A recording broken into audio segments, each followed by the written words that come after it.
This is Jim Merkel from MetroSTL.com.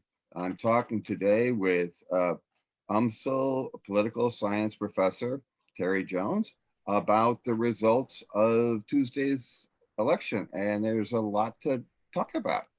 What was your initial impression? Well, the non-surprise was Tashara Jones finishing first. She's done well in the city treasurer's race, most recent one, running citywide. And she did finish a close second in 2017 in the Democratic primary. So with the new approval system, it was not a surprise that she finished on top. It was something, but not a major, something of a surprise, but not a major one. That Kara Spencer finished second.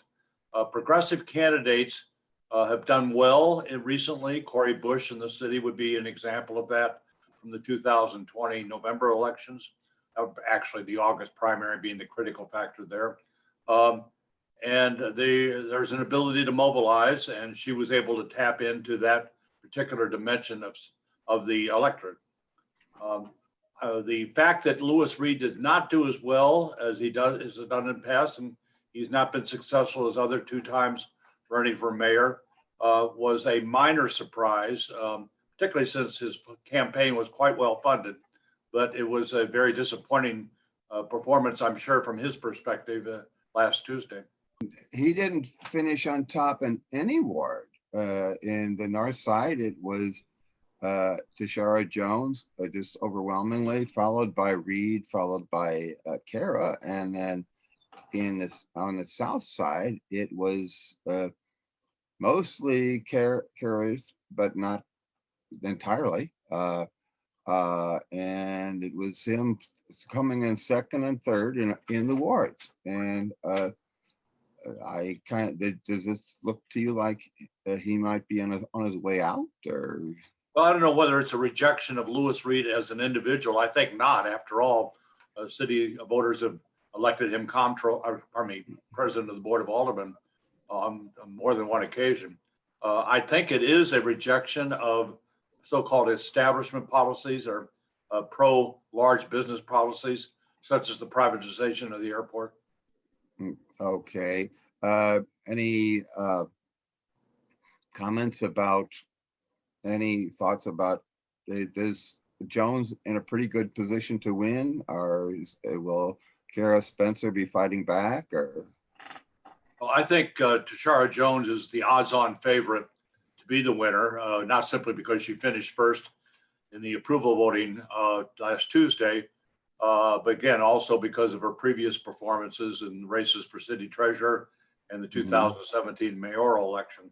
And as you point out, when you look at the results, she not only does extremely well in the northern parts of the city of St. Louis, but she also does very respectably in the central corridor, as well as in many parts of South St. Louis, particularly those that are east of Grand Avenue. So what kind of policies do you expect her to have if she does win, presumably?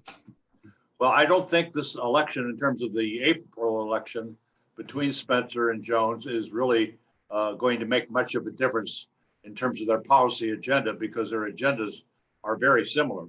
I think there'll be a good deal of attention if Tashara Jones is the winner on either, but also that would be true of Kara Spencer, not simply on the policies they follow, but on the way in which they go about them. Both of them are individuals who will seek expert assistance, not simply from within the St. Louis metropolitan area, but from throughout the country. And Tashara Jones in particular has built up a national network. So I think as we look at issues such as public safety and how best to deal with the crime problem in the city of St. Louis, and for that matter in the larger metropolitan area, you're going to see a greater use of experts in that process. Well, that's always good. And so, of course, any hope for the airport or any kinds of privatization, I guess, is pretty much gone, because both of them have the same policies. I think on two issues, the privatization of the airport and the closure of the workhouse, particularly though on the privatization, it's not going to serve us again, certainly in the near term. What about the Board of Aldermen?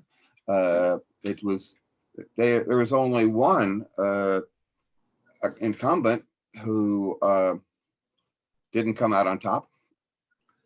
Yes, again, it's very difficult to challenge an incumbent alderperson if he or she has been doing their job, and their job being looking out for the residents of their ward. You have an ability as an alderperson in the city of St. Louis to do a lot for your constituencies. There's not that many of them, so that gives you the ability to care for each one almost as you would for an individual family member or a neighbor.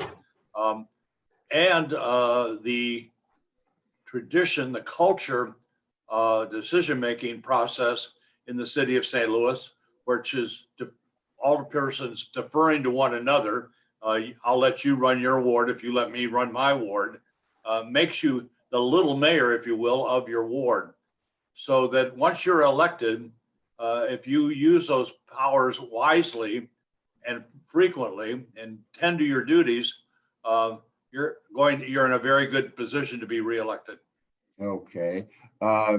If you could talk a little bit about the future of Prop D, how it might remake the city and how it might remake the Democratic Party. Approval voting is, first of all, I think no matter what electoral system would have been used this time, the old Democratic primary role, whoever gets the most votes, be it a plurality or majority, emerges as the winner, or approval voting, or what is known as ranked choice voting, Tashara Jones would have emerged on top no matter what the system. So I don't think it had anything to do with the outcome in this particular situation. Certainly the most desirable feature of the approval voting is that it yields a head-on-head between just two individuals, guaranteeing that whoever wins has a majority vote and can use that as a political capital for their term in office.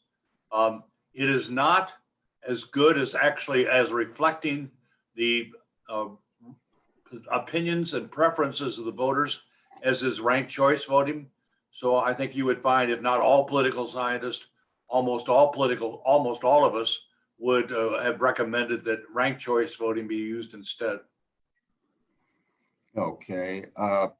So, and the Democratic Party, will this weaken the Democratic Party? I don't think so. Again, because there are a lot of other races and other offices that are very much dependent upon processes that lead through the party. The so-called county offices like treasurer and recorder of deeds and collector of revenue, and the state rep and state senate races in the city. So I think you're going to see the party committee, the Democratic Party committee, and still be a force in the city.